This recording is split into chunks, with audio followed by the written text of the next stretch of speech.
Selamat berjumpa kembali dalam acara TSI TV, tepatnya hari ini Selasa tanggal 4 Mei 2021, tepat pukul 9.20 sampai dengan 9.29.59 ya.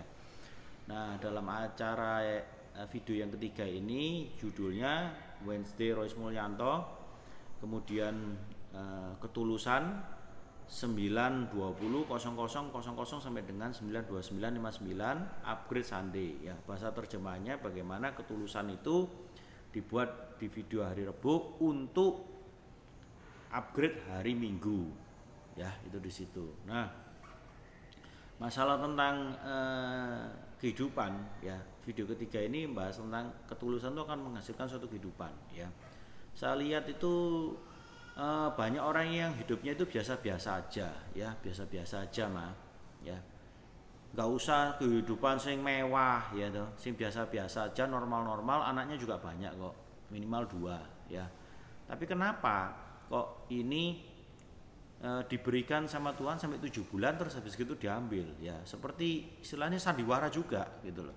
Karena terlalu banyak sandiwara, akhirnya Mika itu juga sandiwara juga ya toh.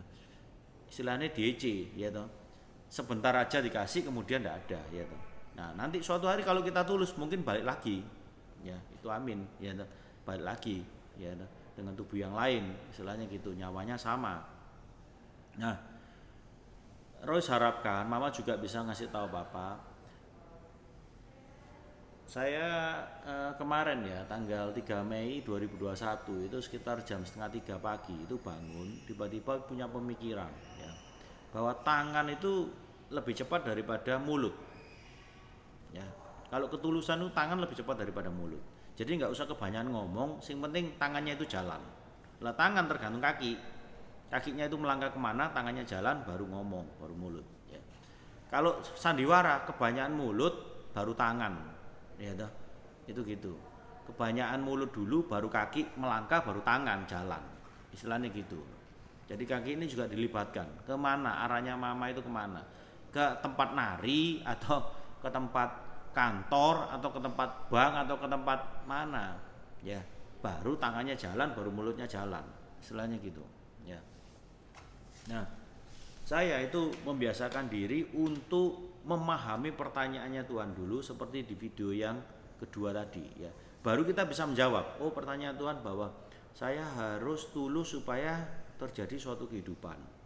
Oke ya, anak keturunannya ditambahkan ya. Itu di situ. Jadi memahami pertanyaannya dulu baru jawab.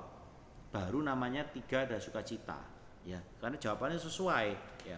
Kalau nggak gitu seperti Rafa ya. Rafa itu kalau ditanyain ya itu 8 kali 4 berapa, asalkan jawab misalnya 16 ya itu, bisa jawab, bisa, tapi tidak sesuai dengan pertanyaan. Pertanyaan kan 8 kali 3 itu berapa ya, 24 katakan misalnya ya itu. Dijawab 16 ya gak cocok. Bukan nggak bisa jawab, bisa, tapi nggak pas ya itu, nggak sesuai. Meskipun dijawab 10, dijawab 19, dijawab 20 ya bisa, tapi nggak tepat gitu dulu. Jadi memahami pertanyaannya dulu, sehingga Rafa sekarang itu dia harus memahami pertanyaan dulu baru jawab. Bahkan bisa menjadikan satu pertanyaan menjadi 3 pertanyaan. Jadi kalau saya tanya 8 kali 3 berapa, itu dia selalu before 24 ya toh is 16, after 24 is 32 ya toh. Jadi sebelum 24 adalah 16, setelah 24 adalah 32. Jadi dia sudah tahu dia begins from the end. Jadi dia mulai dari awal, dari akhir. Dia mulai dari akhir. Ya, bukan dari awal tapi mulai dari akhir. Jadi dia sudah tahu dulu jawabannya baru 24. Jadi sebelum 24 adalah 16 dan sesudah 24 adalah 32, baru dijawab 24. Jadi satu pertanyaan ya dibikin 3 pertanyaan sehingga menjadi 3 jawaban. Ya, jadi dia benar-benar memahami pertanyaannya. Jadi istilahnya kalau kita menembak itu kita mau tepat di tengah, kita tidak bisa tepat di tengah, kita harus memperhatikan sisi kanan dan kiri baru kita tembak di tengah. Ya. Lah sama dengan kalau kita menekan tombol foto, kita mau membuat foto yang bagus, kita bukan fokus ke tengah, bukan. Tapi kita fokus ke kanan kiri, jangan sampai ada wajahnya orang yang terpotong, ya toh, telinganya terpotong atau rambutnya terpotong, ya toh. Karena kita terlalu fokus di tengah, bukan, tapi kita fokus di kanan kirinya dulu, ya toh. Satu dua, satu atas bawah, dua kanan kiri, baru tiga fokus di tengah, ditembak di tengah, ya itu di situ, ya. Jadi intinya itu kita harus memahami pertanyaan, kemudian menjawab, baru timbul sukacita, ya. Jangan seperti sekarang ini, mulai dari 14 April 2021 sampai hari ini, tanggal 4 Mei 2021, ya. Mama masih belum berubah, papa masih belum berubah.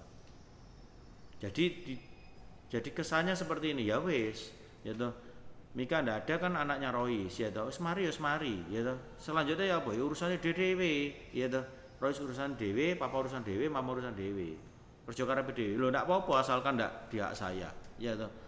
Gitu toh. Tapi meskipun saya bisa menguasai, tapi kalau Tuhan tidak berkenan pada kehidupan, ya sama aja. Tujuannya sekarang ini tetap kekayaan, kecerdasan dan kekuatan atau kehidupan, gitu toh. Gitu toh. Kalau saya berani ngomong gini karena saya sudah menjalani mulai dari 14 April 2021 sampai dengan 4 Mei 2021 saya menjalani ketulusan. Wis, tulus-tulus saja. Kalau misalnya saya suka ya saya suka, kalau saya nggak suka ya nggak suka, baik ya baik, buruk ya buruk, gitu dok. Jadi sering telepon sama mama juga ngomong, ya mama itu bukan nggak bisa ke tempatnya Royce, tapi memang nggak mau, gitu. Gitu dok, nggak usah sandiwara, aku loh wis gede nggak usah dibujui, ya toh. Mungkin Kresta bisa dibujui, saya bisa dibujui, saya nggak bisa dibujui, ya itu gitu, ya itu di situ. Karena saya pakai mata batin, saya tahu bagaimana suaranya orang yang bohong dan tidak bohong, saya tahu. Arah matanya bagaimana saya tahu, tangannya itu jalannya bagaimana saya tahu. Dewi-dewi atau melayani kita juga tahu, ya itu di situ. Jadi itu saya juga belajar. Mulai sekarang dengan ketulusan. Hewan aja, nggak usah manusia, hewan aja kalau kita cuman punya duit untuk beli misalnya anjing lah, dog food ya toh, mari gitu punya tenaga untuk makani dia, untuk melatih dia, yo mati kok kalau nggak ono kasih sayang daripada pemiliknya. Itu hewan dan yo manusia, ya. Jadi perlu tangan yang dingin untuk bisa memelihara kehidupan. Oke, jadi tangan yang cepat itu lebih baik daripada mulut yang cepat, ya istilahnya di situ. Itu aja yang perlu saya bahas. Dan tangan juga yang rajin menanam kehidupan akan menuai kehidupan, ya. Tangan yang rajin menyebabkan kematian juga akan menuai kematian, ya. Jadi saya harap juga mama itu bilang sama papa, hobi-hobi yang berdarah, ya itu aduan ayam itu harus ditinggalkan. Piara ayam juga apa-apa, ayam jago, peliharaan tidak ada masalah, tapi jangan diadu, ya. Terus mari gitu kegiatan seperti ngurusi urusan keluarganya orang lain, ya toh, sampai bercerai, ya itu nggak usah diurusin, ya. Saya buat video ini nanti kalau misalnya mama masih belum menyerah, tak sebutin satu persatu siapa aja yang sudah diceraikan sama papa, itu aja loh, ya. Jadi saya harap ketulusan, kalau nggak gitu saya YouTubean. Sekian, terima kasih. Semoga Tuhan melindungi kita semua, ya. Amin.